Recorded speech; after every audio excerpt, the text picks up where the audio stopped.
வணக்கம். உங்கள் கண் ரவிவர்மன்.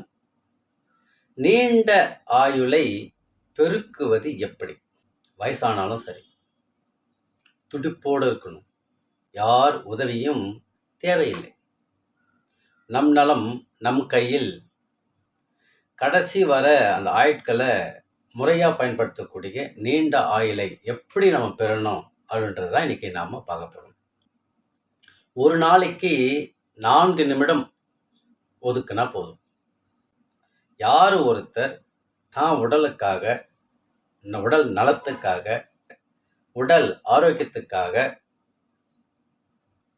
தினமும் 4 நிமிடம் ஒதுக்குறாங்களோ, எந்த நோய் நொடி அற்று ஆரோக்கியமாக நீண்ட ஆயுளோட இருக்கலாம்.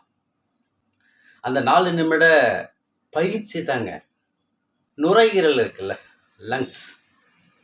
இந்த லங்ஸில் அதிகமாக காற்றை தக்க வச்சுக்கணும். இதுதாங்க ஃபார்முலா. இதில் காற்று அதிகமாக தக்க வச்சுட்டோன்னு வச்சுங்களா, ரத்தம் மற்றும் உடலுக்கு தேவையான பிராணன் கிடைச்சிடும். அவ்வளோதான்.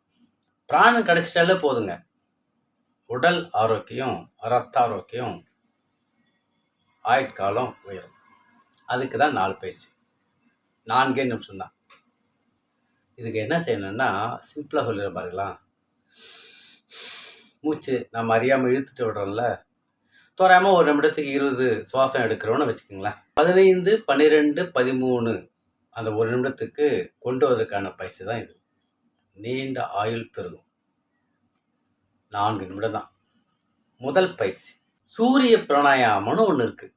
காலையில் எந்திரிச்ச உடனே இடது கை எடுத்துட்டு இடது நாசியில் லேசாக வைக்கணும். எந்திரிச்ச உடனே இடது நாசி வைக்கும்போது இங்கே ஓரமாக வைக்கக்கூடாதுங்க. இந்த லேசாக அந்த எலும்பில் டச் பண்ணாலே போதும். இடது கையினுடைய பெருவிரல் எடுத்து இடது நாசி, அதாவது இடது பக்க நாசியில் அந்த எலும்பு ஓரத்தை டச் பண்ணால் போதும், லாக் ஆகிடும். லாக் ஆகிடுச்சா? லாக் ஆன உடனே வேகமாக அழுத்தக்கூடாது, லேசாக லாக் பண்ணாலே போதும். வலது பக்க நாசி வழியாக காற்றை உள்ளே இழுத்து வலது பக்கமாகவே காற்றை வெளிவிடணும். மீண்டும் சொல்கிறேன் பாருங்க. இடது பக்கம் நாசி வச்சுட்டேன், மெதுவாக கண்ணை மூடிட்டேன், மூச்சை உள்ளே எடுக்கிறேன்.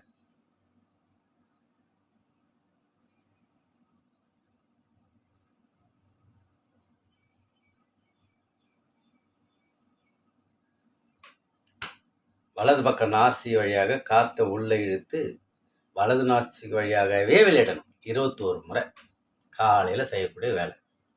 இது 1 நிமிடம் தான் ஆகும்.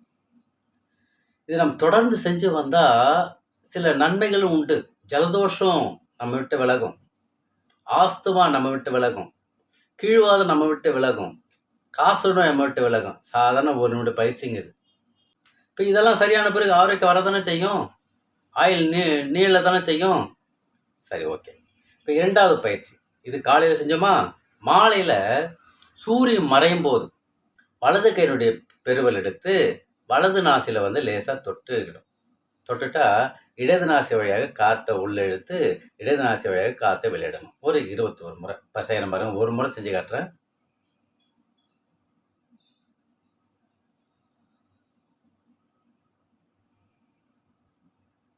நல்லா ஆத்மார்த்தமாக கண்ணை மூடிட்டு செய்யக்கூடிய பயிற்சி 21 முறை. இதுக்கு 1 நிமிடம் தான் ஆகும். இடது நாசி சந்திரக்கலை, வலது நாசி சூரியக்கலைன்னு சொல்கிறாங்க. அதுதான். அப்போ அந்த பயிற்சியை 1 நிமிஷம் செய்யும்போது காய்ச்சல் மற்ற நோய்கள் தீருமா? யாருக்கெல்லாம் காய்ச்சல் இருக்கோ அந்த சந்திர பிராணாயாமம் செஞ்சோம்னா காய்ச்சல் குறைய ஆரம்பிச்சிடும். மயக்கம் லேசாக வருது அப்படின்னா இந்த சந்திர பிராணாயாமம் செஞ்சோம்னா அந்த மயக்கத்துலேருந்து விடுபடலாம். இது சீர். இது 2 நிமிஷம் பயிற்சி. 3வது பயிற்சி சொல்கிறோம் பாருங்களா, நாடி சுத்தி பிராணாயாமம். சூப்பரான பிராணாயாமம். இந்த 2வது விரலும் 3வது விரலும் மடிச்சுக்கணும். அவ்வளோதாங்க. இப்போ பெரு விரலில் இப்போ மற்ற இந்த 3 விரலும் நீட்டிக்கணும். ஏன்னா நம்ம செய்யப்படுவது இந்த மோதிர விரலும் இந்த பெருவிரல் தான் வேலை.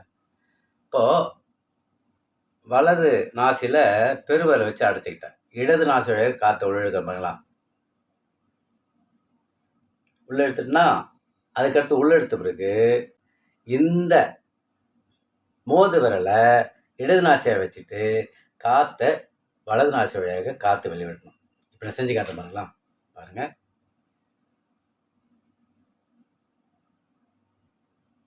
மாற்றிட்டேன். காற்று வெளியே விட்டுட்டே வரேன். மறுபடியும் எந்த வலது நாசில் காற்று வெளியிட்டனோ அதிலே காற்றை உள்ளிழுக்கிறேன். மீண்டும் பெருவில் அடைச்சிட்டு இடது நாசியாக வெளியே விடுறேன். இப்போ சொல்கிற பாருங்க ஈஸியாக. இடது நாசி வழியாக காற்றை உள்ளிழுத்து வலது நாசி வழியாக காற்றை வெளியே விட்டு வலது நாசி வழியாக காற்றை உள்ளிழுத்து அதே வலது நாசி வழியாக கடைசியாக இடது நாசி வழியாக எங்கே துவங்கணுமோ அந்த இடத்த காற்றை வெளிவிடணும். இது ஒரு சுற்று. அதுக்கு பயன்படுத்துறது பெருவரலும் மோதிர வரலும் தான்.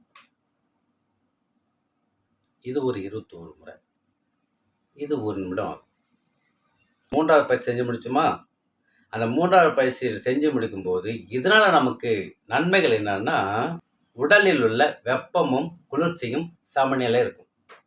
வெப்பமும் சமமாக இருக்கும், குளிர்ச்சியும் சமமாக இருக்கும். உஷ்ணம் உடல் சமநிலைக்கு வந்துடும். யாருக்கெல்லாம் உஷ்ணநிலை இருக்கோ சமநிலைக்கு வந்துடும். யாருக்கெல்லாம் உடல் குளிர்ச்சி நிலை இருக்கோ சமநிலைக்கு வந்துடும். இந்த நாடி சுற்றி பிராணாயாம பயிற்சி. ரைட். இப்போது 4வது கபாலபதினு ஒன்று இருக்குது. கபாலபதி எப்படி அப்படின்னா, உட்காந்துக்கணும். இதெல்லாமே உட்காந்து செய்கிற பயிற்சி தான் 4மே.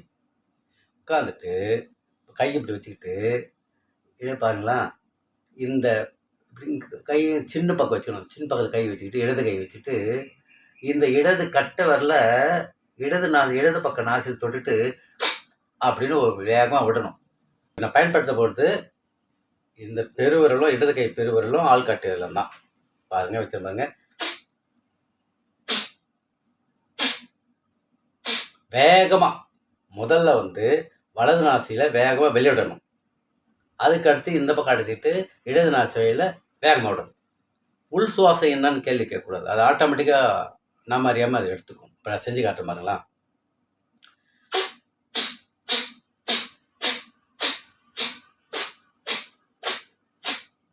அது எப்படின்னா, அப்படின்றது ஒரு சுற்று.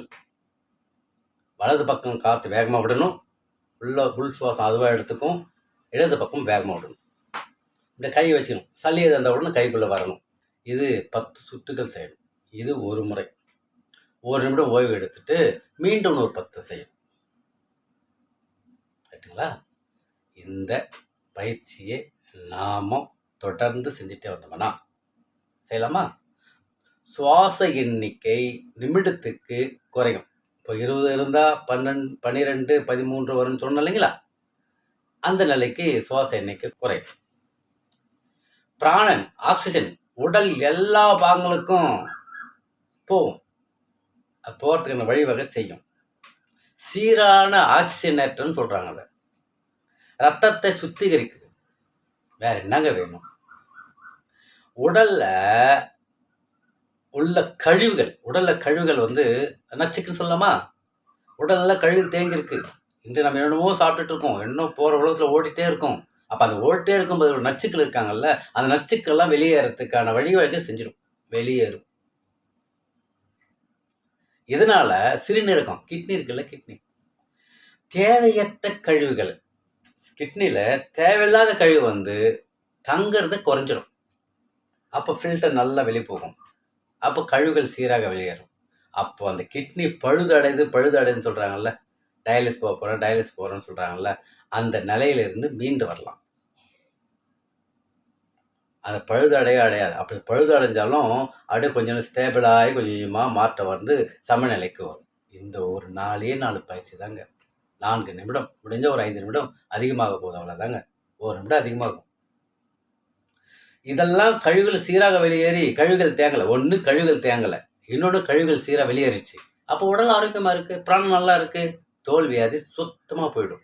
சோரியாசிஸ்ன்னு சொல்கிறாங்க, படையாக இருக்குன்னு சொல்கிறாங்க, இப்போ சின்ன சின்ன புள்ளிகளாக வருதுன்னு சொல்கிறாங்க. இது எல்லாமே வெளியேறும். உடலில் உள்ள கழிவுகளின் அதிக தேக்கம் தான் தோல் வியாதி. இது மனசில் வச்சுக்கணும். நம்ம அதிகமாக உடல் கழிவுகள் தேங்கி போச்சுன்னு அர்த்தம். யாருக்கு உடலில் கழிவுகள் அதிகமாக தேங்குகிறதோ அது நோய். யாருக்கு உடலில் கழிவுகள் முழுவதும் வெளியேறுகிறதோ அதுதான் சிகிச்சை. இது நம்ம மனசில் வச்சுக்கணும். அப்போது இதெல்லாம் சரியாகுமா? நரம்பு தளர்ச்சி சீராகும், சளி நம்ம விட்டு விலகும், இருமல் நம்ம விட்டு விலகும், ஆஸ்துமா நம்ம விட்டு விலகும், காசநோய் நம்ம விட்டு விலகும். மன வளர்ச்சி குன்றிய பிள்ளைகளுக்கு சரியாக கொடுத்தா போதும். மன வளர்ச்சி குன்றவங்களுக்கு சீராக அந்த 4 பயிற்சி தொடர்ந்து அவங்களுக்கு நம்ம கூட இருந்தே ஃபாலோ பண்ணிவிட்டு அவங்கள கண்ட்ரோல் பண்ணி அவங்களுக்கு உதவி செஞ்சு நம்ம செஞ்சுட்டோம்னா அந்த நிலையிலேருந்து கொஞ்சம் கொஞ்சமாக மீண்டு வருவோம். சமநிலைக்கு வந்துடுவோம், நம்ம நிலைக்கு வந்துடுவோம். வேறு என்னங்க வேணும்? இந்த பிராணாயாம சிறந்த சிகிச்சை. இந்த சிகிச்சையை நாம் பயன்படுத்துவோம். நீண்ட ஆயுளை பெருக்கவும், உடலில் உள்ள அனைத்து நோய்களையும் நம்ம விட்டு விலகச் செய்வோம். ஆரோக்கியமாக இருப்போம். நம் நலம் நம் கையில். அன்புடன் உங்கள் கண் ரவிவர்மன்.